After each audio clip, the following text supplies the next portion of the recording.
হয় প্ৰথমে মই অসমবাসীলৈ মাঘ বিহু তথা ভোগালী বিহু আন্তৰিক শুভেচ্ছা জ্ঞাপন কৰিছোঁ। হয়, মাঘ বিহুৰ আমাৰ এটা পৰম্পৰা আছে, মেজি সাজি মেজিক জুই দি অগ্নি দেৱতাক পূজা কৰা। আমি সকলোৱে তাক পালন কৰোঁ। কিন্তু বিষয়টো হ'ল বৰ্তমান এনেকুৱা যে কিছুমান মাঘ বিহু সমিতি আৰু কিছুমান ব্যক্তিয়ে মেজি সাজোঁতে প্ৰায় 50 ফুট 100 ফুট বা 150 ফুটৰ উচ্চতাৰ বৃহৎ মেজি সজা আজিকালি আমি দেখা পাওঁ।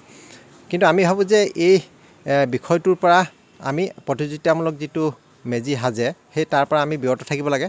কাৰণ এটা 50 ফুট 100 ফুট বা 150 ফুট উচ্চতাৰ মেজি সাজিবলৈ বহুত বৃহৎ আকাৰৰ গছ কাটিবলগীয়া হয়।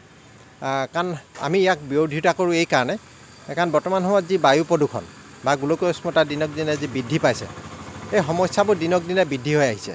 আৰু বৃদ্ধি হোৱাৰ কাৰণে আমাৰ কি হৈছে, মানৱ জাতিৰ লগতে প্ৰাণীকুল প্ৰতি জীৱনৰ প্ৰতি ভাবুকি আহি পৰিছে। কাৰণ আপুনি এতিয়াও যদি লক্ষ্য কৰে, আজি জানুৱাৰী মাহত ৰ'দৰ পোহৰত কিন্তু আজি আপুনি বেছি সময় থাকিব নোৱাৰে আগৰ দৰে। গতিকে আমি ৰাইজলৈ আহ্বান যে আপোনালোকে প্ৰতিযোগিতামূলকভাৱে কেতিয়াও মেজি নিৰ্মাণত নাথাকিব। আপোনালোকে পৰম্পৰা কৰক, আমি সকলোৱে পৰম্পৰা কৰিম, পৰম্পৰা আমি অটুট ৰাখিব লাগিব অসমীয়া জাতিটো জীয়াই ৰাখিবলৈ। আৰু দ্বিতীয়তে আমাৰ এটা আহ্বান যে আপোনালোকে যদি এজোপা গছ কাটিছে মেজি সাজিবলৈ, তেনেহ'লে আপুনি 10জোপা গছ পুলি 10জোপা ৰোপণ আৰু প্ৰতিপালনৰ যাতে ব্যৱস্থা কৰে, এজোপা বৃহৎ গছৰ ৰূপ দিয়ে। হয়, প্ৰথমে মই অসমবাসীলৈ মাঘ বিহু তথা ভোগালী বিহু আন্তৰিক শুভেচ্ছা জ্ঞাপন কৰিছোঁ। হয়, মাঘ বিহুৰ আমাৰ এটা পৰম্পৰা আছে, মেজি সাজি মেজিক জুই দি অগ্নি দেৱতাক পূজা কৰা। আমি সকলোৱে তাক পালন কৰোঁ।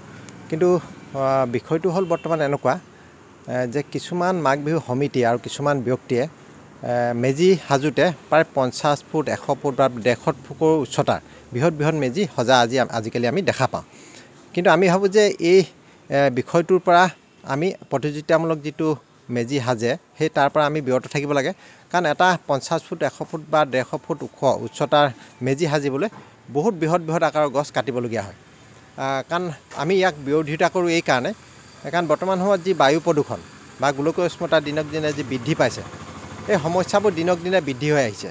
আৰু বৃদ্ধি হোৱাৰ কাৰণে আমাৰ কি হৈছে, মানৱ জাতিৰ লগতে প্ৰাণীকুল প্ৰতি জীৱনৰ প্ৰতি ভাবুকি আহি পৰিছে। কাৰণ আপুনি এতিয়াও যদি লক্ষ্য কৰে, আজি জানুৱাৰী মাহত ৰ'দৰ পোহৰত কিন্তু আজি আপুনি বেছি সময় থাকিব নোৱাৰে আগৰ দৰে। গতিকে আমি ৰাইজলৈ আহ্বান যে আপোনালোকে প্ৰতিযোগিতামূলকভাৱে কেতিয়াও মেজি নিৰ্মাণত নাথাকিব।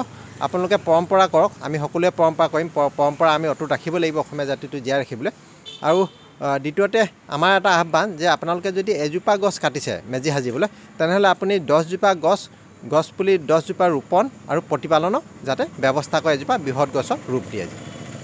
হয়, প্ৰথমে মই অসমবাসীলৈ মাঘ বিহু তথা ভোগালী বিহু আন্তৰিক শুভেচ্ছা জ্ঞাপন কৰিছোঁ। হয়, মাঘ বিহুৰ আমাৰ এটা পৰম্পৰা আছে, মেজি সাজি মেজিক জুই দি অগ্নি দেৱতাক পূজা কৰা। আমি সকলোৱে তাক পালন কৰোঁ।